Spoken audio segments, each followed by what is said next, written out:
मैंने सिर्फ हवाबाजी में नहीं कहा है कि मैं कुरान पढ़ी हूँ, बल्कि मैं कुरान लेकर घूमती रहती हूँ एकदम। और जैसे डिक्शनरी में वो लगाया जाता है ना मार्कर, वैसे लगा लगा कर घूमती हूँ। बहुत ज़रूरी है रखना साथ में।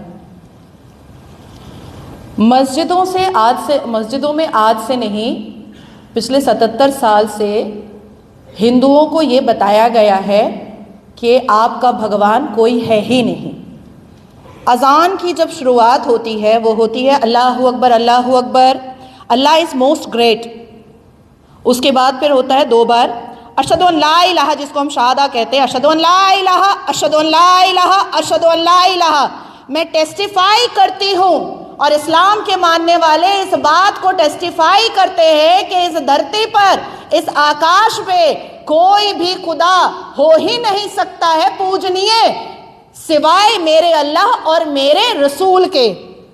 उसके बाद आता है हैया अलल सलाह, हैया अलल सलाह, आओ नमाजी नमाज को, हैया अलल फलाह, हैया अलल फलाह, आ जाओ और नमाज पढ़ो। और लास्ट में आता है ला इलाहा इल्लल्लाह, सिर्फ और सिर्फ खुदा है, इसके अलावा पूजनीय कोई नहीं है। अब आते हैं, ये मैंने आपको अजान का अर्थ बताया, और मुझे समझ में नहीं आता है कि हमारे शांतिपूर्ण समुदाय इतने बहरे हैं कि वो 77 साल से लाउड स्पीकर पर चिल्ला करके उनको मस्जिद में बुलाना पड़ता है, अदरवाइज वो जाते नहीं हैं। अब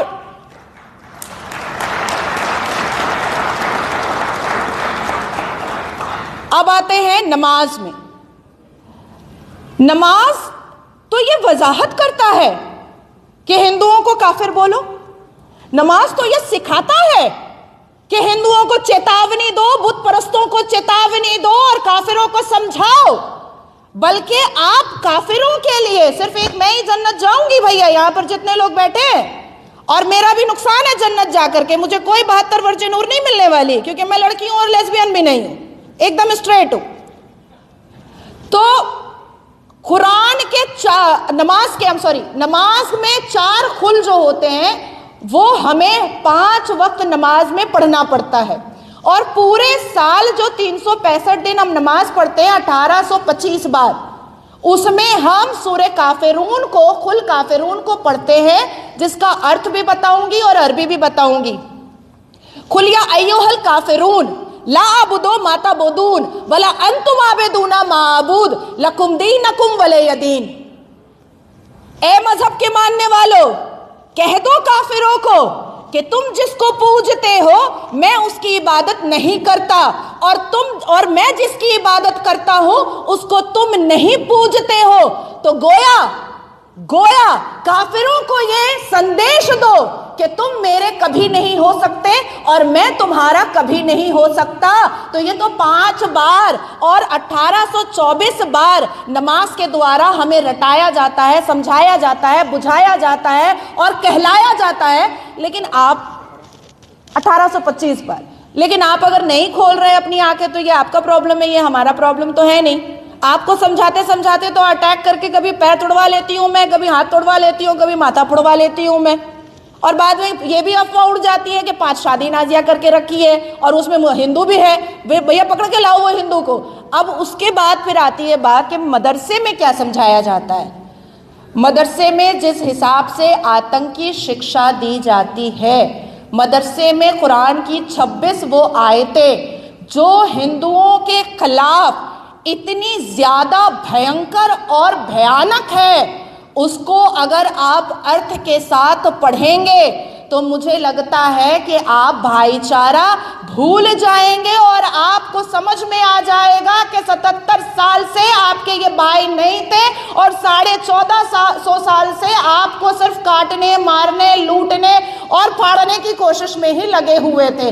कुरान इस बात की वजाहत करता है, कुरान इस बात को कई आयतों में बताता है, कई सूरतों में बताता है, कई वर्सेस में बताता है कि काफिर की गुंजाइश इस जमीन पर नहीं है। काफिर इस जमीन पर, इस धरती पर, इस सरजमीन पर नहीं रह सकता है। अल कुरान ने वाज़ह किया है अपनी 26 आयतों में, जिसमें आप सूरह तौबा अगर आप पढ़ेंगे तो सूरह तौबा के हर वर्सेस आपको यही बताएंगे कि अगर कोई काफिर किसी इस्लाम के मानने वाले के हत्थे आ जाए तो उसको दर्दनाक मौत दो, आराम वाला मौत नहीं।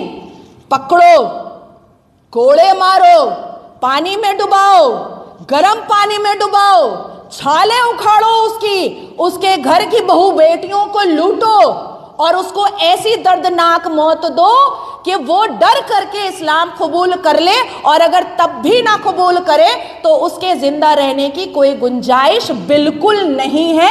ये कुरान का सूरह तौबा पढ़ लीजिए, कुरान की वो 26 आयतें पढ़ लीजिए, तो आपको अगर ऐसा फील होता है कि अरे नहीं बच्चे जा रहे हैं मदरसे में, अच्छी दीनी तालीम ले रहे हैं, भाई वो आपका श्रीमद् भगवत गीता है जो खूबसूरत बातें बताता है, वो आपका ऋग्वेद है जो बहुत ही टेक्नोलॉजी वाली बातें बताता है, वो आपका अर्थवेद है जो इंसान को मेडिसिन देता है बना करके, जड़ी बूटी देता है बना करके, जीरो का आविष्कार करता है, सूर्य और चंद्रमा की दूरियों को बताता है। हमारे अल कुरान में ऐसी कोई टेक्नोलॉजी या साइंटिफिकल बात नहीं है। आज भी मुसलमान कहता है कि धरती चिपटी है, आज भी कहता है, उनसे पूछा जाएगा तो यही कहेगा। तो मुझे एकदम क्रिस्टल क्लियर है, क्योंकि मैंने अपनी जिंदगी का चंद साल उर्दू स्कूल में भी पढ़ा है। हमारे स्कूल के अंदर हमें बताया जाता था प्रसाद हराम है, प्रसाद खाना हराम है।